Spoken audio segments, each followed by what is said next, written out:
Brandon's going to come over. We are going to talk about the 1994 Street Fighter movie. And then this Friday, we're going to review Street Fighter 6. So stick around. After the open rolls, Brandon will be here, and we will talk about Raul Julia and Jean-Claude Van Damme's.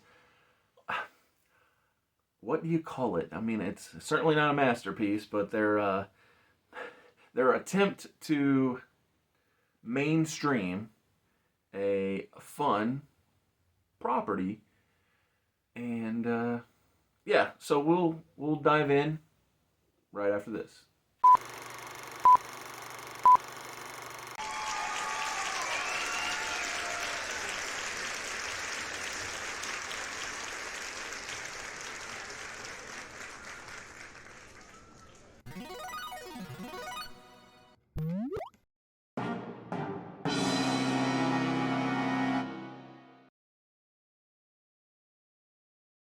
Welcome, by the way. Yeah. So we are going to talk about the 1994 Street Fighter movie. This could have been an all or nothing, but I did not buy the Chris Klein and Moon Bloodgood. Yeah, Legend of Chun-Li. The Legend of Chun-Li, that is correct. So I remember watching the 94 movie on VHS tape. Mm-hmm. I might even have it down here in this pile of VHS tapes on this shelf that I don't even have VCR for.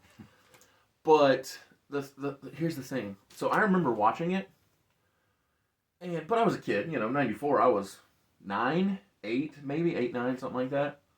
So I remember having positive feelings. Mm-hmm. Like, there basically wasn't a thing that Jean-Claude Van Damme did that I wasn't a fan of. Mm-hmm. I was like... Yeah, especially 90s peak. I was like, yeah, kid me thought he was the coolest dude ever. Mm-hmm.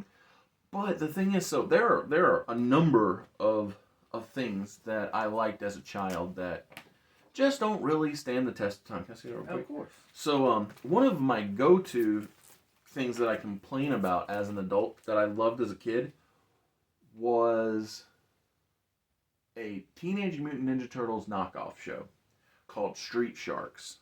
So I thought Street Sharks was the coolest thing around. Had some really nice toys. All the brothers who turned into sharks, who ran on the streets. I thought they were cool. So I bought the complete set and I tried to watch it. That was a big mistake. A bigger mistake than rewatching Street Fighter. So I will give Street Fighter the movie credit. It had way more positives than Street Sharks the cartoon, but that's not saying a lot because Street Sharks the cartoon, terrible. But the thing that they were created because of, the Teenage Mutant Ninja Turtles, they have a current comic book tie-in with the Street Fighters. I have the first 3 issues that have been released. It'll be a 5-issue miniseries. And the reason I grabbed these off the stack back there is because one thing that the 94 movie did really well, and maybe it's because I was a child watching, that's definitely a possibility. Did you watch it as a kid too? Yes. Yeah. Yep. And you rewatched it as an adult? Mm-hmm. Yeah, okay. So that's will be interesting. Yes. So, but one thing I will compliment the movie for is the ability of the voice acting to stand out so strongly that I still can hear Raul Julia's voice when I read Bison in the book. Mm-hmm. And now this one's not hard because Jean-Claude Van Damme was, the A1 number 1 guy when I was a kid, but like I can still hear his voice when I read Guile, because they were actors who portrayed characters that really just stood out and did really good work. Well, that's too generous. They did very memorable work. That's what I'm trying to say. I do think Raul Julia though was the person trying his hardest. Mm-hmm. Now, granted, I know now the why, which was he wanted to leave his children something that they could enjoy his work through. Mm-hmm. And I mean, honestly, that's a worthwhile endeavor in and of itself. Yeah. So it's funny. So I can remember the first time that my grandmother told me she read my graphic novel. Mm-hmm. I was like, ooh, now I kind of wish that maybe I would have made some other choices. Didn't think you'd ever be flipping through those pages, Grandma. And so the reason I bring that up is because it just shows how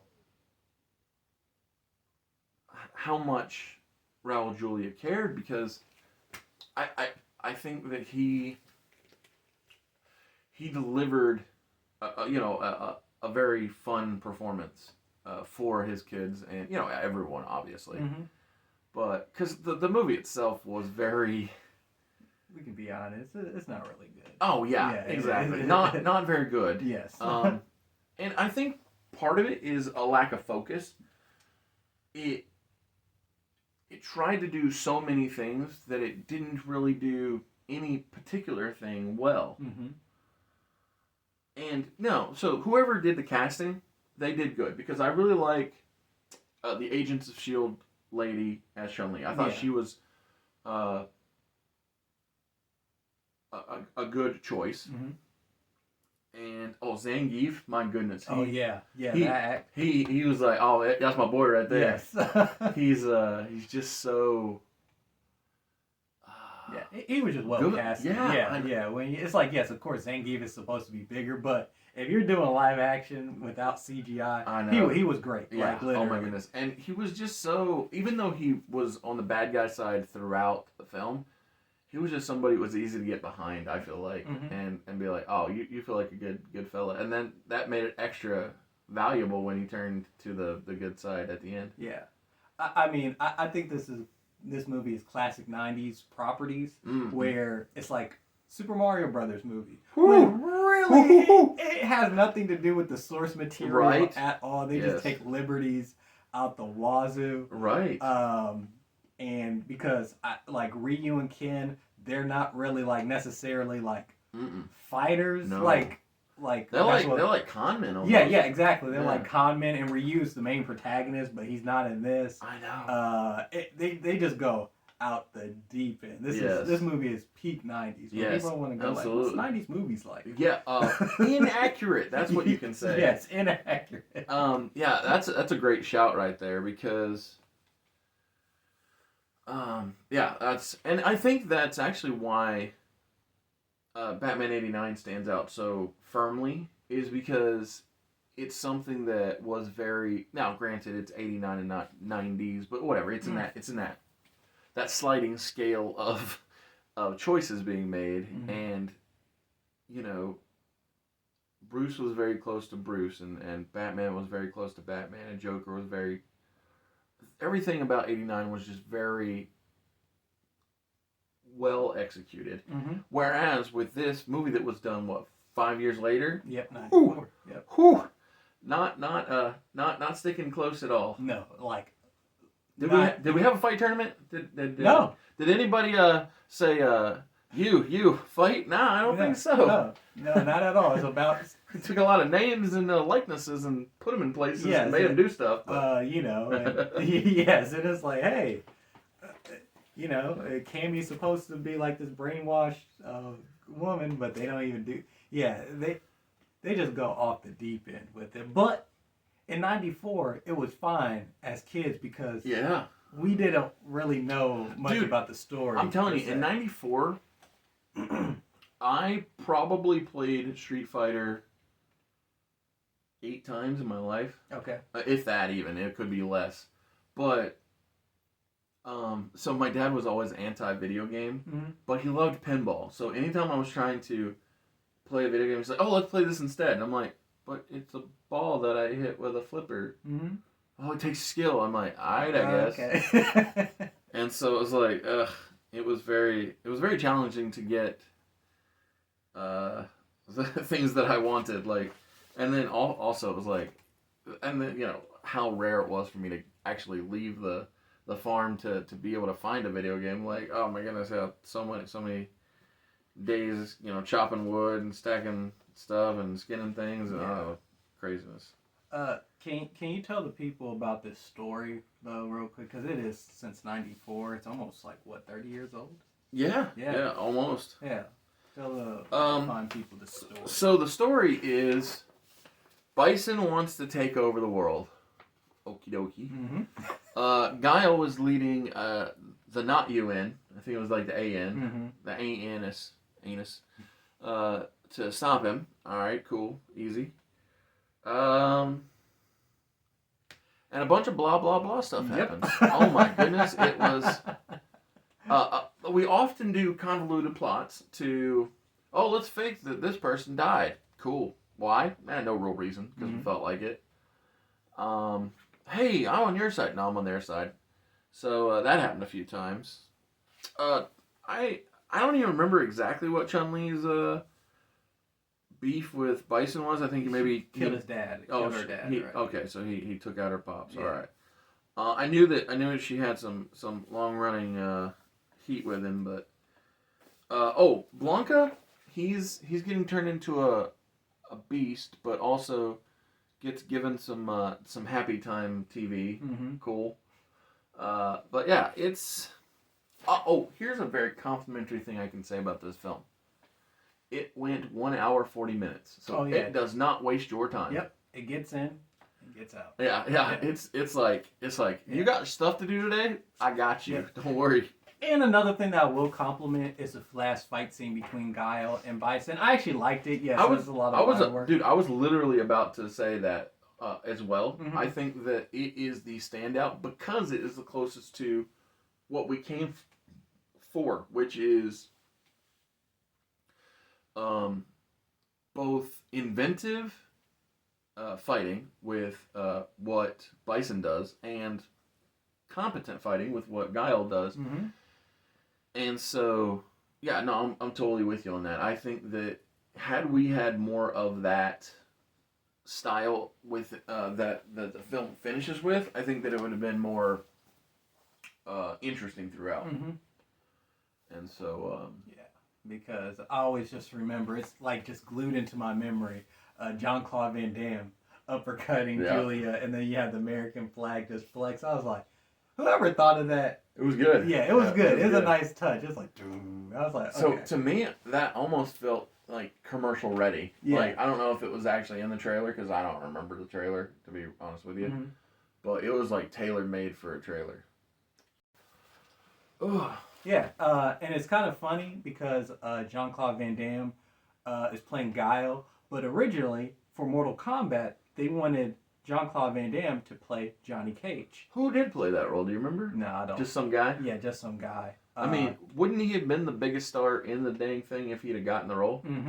I think this was blow up, but he was still like. I mean, still. Yeah. Who's bigger than him? Right. In that franchise? Yep. And nobody. And I think he turned it down because he didn't know the guys over like Ed Boon and Ed Tobias, I believe, the creators of Mortal Kombat. They were nobodies. Of course. And he was like, "Nah, I'll pass." That's funny. But and then Mortal Kombat blows up. Yeah, exactly. Humongous. Yeah, humongous thing. And now it's kind of funny. Yeah, because in Mortal Kombat 1, he's Johnny Cage. Yeah, he's Johnny Cage. You can buy the skin for him. So it's like full circle. Absolutely. But he plays Guile, and he's not even American. I think he's Dutch. He's definitely not American. I can tell you that for sure. Yeah, so it's just kind of funny that. And you can just tell by listening to him talk. Like, wherever he's from, it ain't. He's not American. Yeah.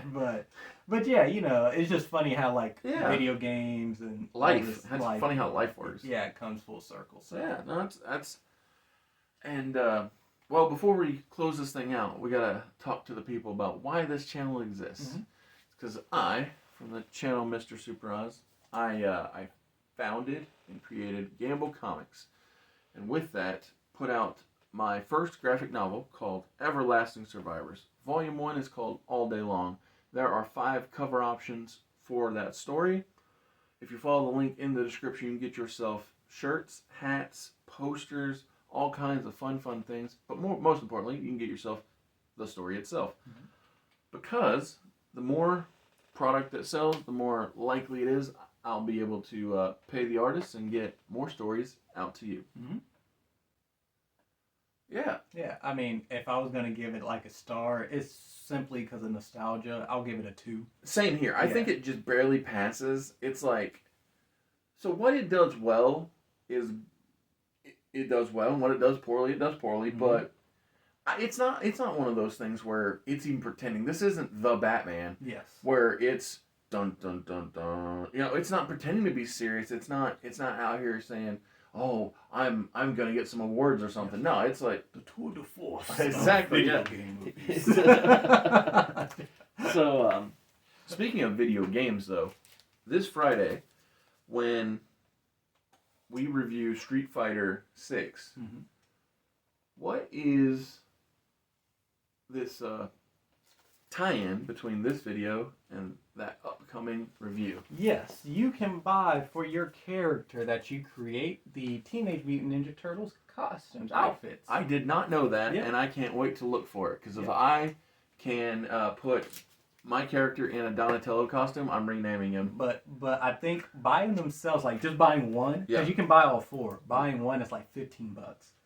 But if you want to buy like the full package, it's like 60. And people were kind of like Yeah, pissed off about that's- that because they're like, "Damn, that's the same price as a game, or a little bit more." Oh, that's true. Yeah. Yeah. So people aren't really like too pleased. They like the costume. Wait, so it's not an in-game purchase, an actual My Real Money purchase? Yes. I did not know that. Yes. Yeah.